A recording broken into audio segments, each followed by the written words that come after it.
আসসালামু আলাইকুম। দেশের এই ক্রান্তি লগ্নে সেনাবাহিনী সদস্য ভারত হঠাৎ পানি ছেড়েছে, দুঃখ নেই।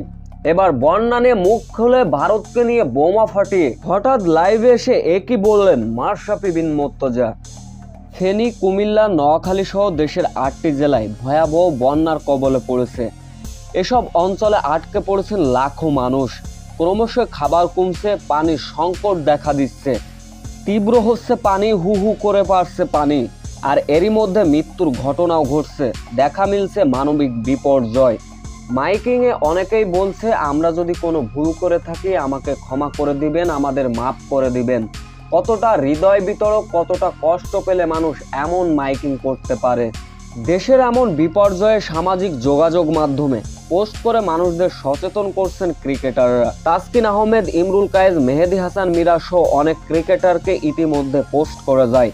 ছাত্র আন্দোলন নিয়ে চুপ থাকলেও এবার তাড়াতাড়ি মুখ খুলেছেন মাশরাফি বিন মুর্তজা।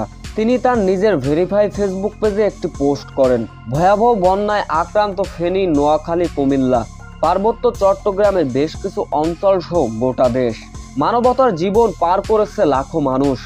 মহান আল্লাহর কাছে প্রার্থনা করি এই বিপদ থেকে তিনি আমাদের যেন দ্রুত ত্রাণ পায়।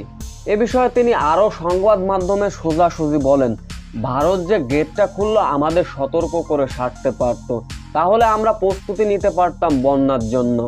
তো ভিউয়ার্স, এ বিষয়ে আপনারা কি মতামত? ভারত কি হঠাৎ পানি ছেড়ে ঠিক করেছে?